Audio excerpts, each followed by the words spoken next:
हरिद्वार के शराब प्रकरण में अब तक सबसे बड़ी कार्रवाई की गई। मामले में अब तक कुल 14 लोगों पर गाज गिर चुकी है। शराब कांड मामले में आबकारी निरीक्षक समेत 9 कर्मचारियों को निलंबित किया गया है। साथ ही एक एसओ, एक चौकी इंचार्ज और 3 कांस्टेबल को भी सस्पेंड कर दिया है। डीएम विनय शंकर पांडे ने एसडीएम सदर को जांच के कर 15 दिन के अंदर रिपोर्ट देने के आदेश दिए हैं। शराब कांड में अब तक 4 लोगों की मौत की खबर है। सवाल सबसे बड़ा यही बना हुआ है कि आखिर शराब कांड का गुनहगार कौन। हरिद्वार में त्रिस्तरीय पंचायत चुनाव होने हैं और उससे पहले ये जो घटना सामने आई है ये कई इशारे करती है। हालांकि पोस्टमार्टम रिपोर्ट में अभी तक कुछ खुलासा नहीं हुआ है कि वो शराब जहरीली थी या कोई और बात थी या इन लोगों से कोई संबंध था। पूरी जानकारी लेंगे। रवि कैंतुरा लगातार हमारे साथ बने हुए हैं। रवि, इस पूरे मामले को लेकर अब कार्रवाई तो की गई है लेकिन अब पूछताछ भी आगे बढ़ेगी, लेकिन जानकारी शुरुआती तौर पर यह मिली थी कि इन 4 लोगों के अलावा कुछ और लोग भी थे जिन्होंने शराब पी थी, लेकिन मौत 4 लोगों की हुई। तो क्या पहले से प्रधान का कोई संबंध था इनसे या कोई और बात थी? इसके बारे में कोई जानकारी है? बिल्कुल, देखिए इस वक्त अगर हरिद्वार की बात की जाए तो वहाँ पर त्रिस्तरीय पंचायत चुनाव की जो प्रक्रिया है वो शुरू हो चुकी है। नामांकन यहाँ पर हो चुके हैं और ऐसे में लगातार इस चुनाव के दौरान इस तरीके की आशंका जताई जाती है कि वोटरों को लुभाने के लिए शराब परोसने जैसी जो तमाम चीज़ें हैं वो प्रत्याशियों के द्वारा की जाती है। और इसी तरीके की यह घटना है। प्रधान प्रत्याशी की ओर से ये शराब परोसी गई थी और जो सीधे तौर पर जो आरोप लगे हैं वो ये लगे हैं कि शराब जहरीली थी। लेकिन अभी तक जो पोस्टमार्टम रिपोर्ट में इस तरीके का खुलासा नहीं हो पाया कि शराब जहरीली थी, लेकिन शराब के अत्यधिक सेवन के कारण ही कुछ मौतों का खुलासा फिलहाल हुआ है। हालांकि अभी इस पर आगे की जो बिस्रा जांच रिपोर्ट है उसको कराने की बात कही गई है और जो जिलाधिकारी हरिद्वार है उन्होंने 15 दिन के लिए इस पर एक जांच बैठाई है जो कि एसडीएम सदर करेंगे और अपनी रिपोर्ट भेजेंगे कि आखिर इन मौतों के पीछे की पूरी वजह क्या है। लेकिन जिस तरीके से इतनी चीज़ें साफ हो चुकी हैं कि शराब खुले तौर पर हरिद्वार के उन ग्रामीण क्षेत्रों में जहां पर इस वक्त जो है चुनाव होने हैं वहां पर परोसी जा रही है और यही वजह है कि बड़ी कार्रवाई हुई है।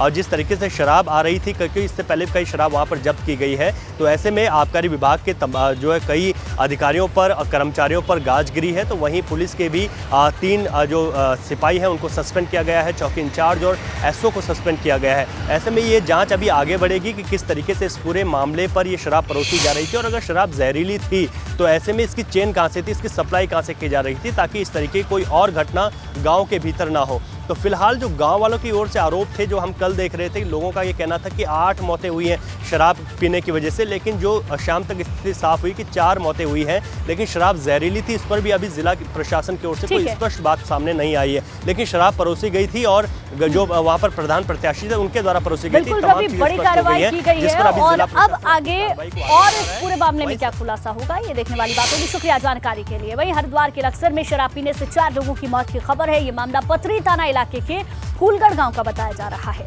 पुलिस मामले की छानबीन कर रही है। देखिए रिपोर्ट।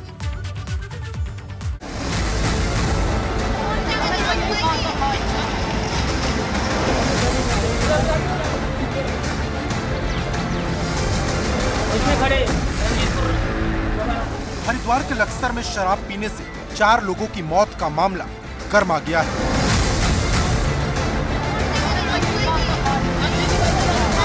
हरिद्वार में पंचायत चुनाव हो रहे, ऐसे में शराब पीने से 4 लोगों की मौत से हड़कंप मच गया। लोगों का कहना है कि ये वही शराब थी जो एक प्रधान प्रत्याशी ने वोटरों को लुभाने के लिए बांटी थी। मौत हो रही है दोनों गाँव में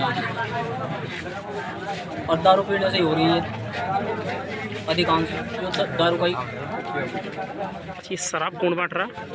शराब तो ये प्रत्याशी बांट रहे हैं। ये पूर्णतः सब बंद होनी चाहिए, प्रत्याशियों को हिदायत देनी चाहिए। शराब से हुई मौत की खबर आग की तरह फैल गई। कुछ ही देर में फूलगढ़ गांव में पुलिस और प्रशासन का जमावड़ा लग गया। 4 लोगों के शव पोस्टमार्टम के लिए भिजवाए गए। चिंता का विषय है और एक कंसर्न का एक विषय है, इसीलिए यहाँ पर आप देख रहे हैं कि सारे अधिकारी आए हैं और यहाँ पर ये आशंका व्यक्त की जा रही कि इनके द्वारा शराब के सेवन से इन लोगों की डेथ हुई है। अब ये शराब किस प्रकार की थी, ये एक्सेसिव शराब है, ज़्यादा पीने से डेथ हुई है या इसमें किसी प्रकार का कोई गड़बड़ थी, तो इसके लिए हम लोगों ने तुरंत यहाँ पहुँच के जो सारे जो डेड बॉडीज़ थी इनको पोस्टमार्टम के लिए हम भिजवा रहे हैं, जो यहाँ पर अभी उपलब्ध हैं। इनको रोका गया जबकि भी अपने अंतिम संस्कार के लिए जा रहे थे। यद्यपि इन लोगों के द्वारा कहा जा रहा है कि ये लोग बीमार थे। अब सवाल ये उठ रहा कि आखिरकार इस शराब में ऐसा क्या था इसने 4 लोगों की जान ली। क्या ये शराब जहरीली थी? हरिद्वार में जहरीली शराब पीने से अभी तक आई 4 लोगों की मौत के बाद पूरी तरीके से हड़कंप मचा हुआ है। सवाल खड़े हो गए हैं पुलिस प्रशासन और आबकारी विभाग के उन जिम्मेदार अधिकारियों पर जो इस वक्त पंचायती चुनाव के बीच ये वादे कर रहे थे कि पूरी तरीके से उनकी टीमें सक्रिय हैं और किसी भी तरीके की अवैध शराब को नहीं परोसा जाएगा। प्रथम दृष्टया जो बात सामने आई है, एक प्रधान प्रत्याशी के द्वारा ये शराब दी गई थी, जिसके बाद अभी तक 4 लोगों की मौत की बात सामने आई है। ऐसे में उधर पुलिस के मुखिया डीजीपी अशोक कुमार ने बड़ा एक्शन लेते हुए संबंधित थानाध्यक्ष को सस्पेंड करने के निर्देश दे दिए हैं। इधर अगर बात करें तो आबकारी विभाग में भी इस सर्कल की पूरी टीम को सस्पेंड किया जा सकता है। इस तरीके की कवायद भी तेज हो गई है। डीजीपी अशोक कुमार ने फौरन मामले पर एक्शन लिया और थाना प्रभारी को सस्पेंड करने के आदेश जारी कर दिए। कि किसी प्रधान प्रत्याशी द्वारा ये शराब बांटी गई थी और उसमें 4 लोगों की डेथ अभी तक होने की सूचना प्राप्त हुई है, तो इसमें हमने पुलिस को तत्काल एसएसपी को वहाँ मौका मुआयने पे भेज दिया है। साथ ही जो जिसके द्वारा शराब बांटी गई थी और जिसके द्वारा सप्लाई की गई थी, सप्लाई चेन में जो लोग हैं, उन सबको गिरफ्तार करने के आदेश दिए हैं। साथ ही साथ थानाध्यक्ष को प्राथमिक लापरवाही के लिए उसके निलंबन के भी आदेश दिए हैं। उधर सीएम पुष्कर सिंह धामी ने भी मामले की जांच के आदेश दिए। सीएम का कहना है कि जो भी दोषी होगा उसे बख्शा नहीं जाएगा। उसके जांच के आदेश दे दिए हैं और जो भी दोषी पाए जाएंगे उनके खिलाफ सख्त कार्रवाई होगी।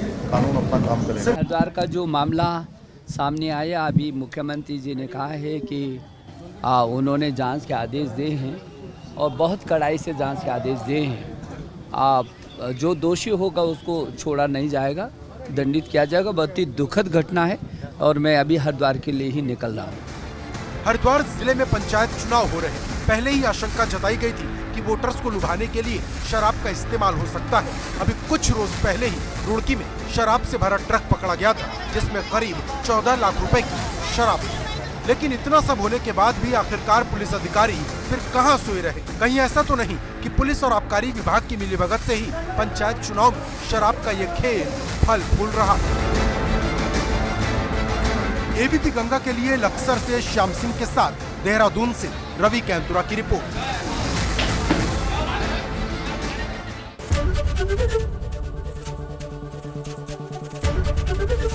एबीपी गंगा, खबर आपकी, जुबान आपकी।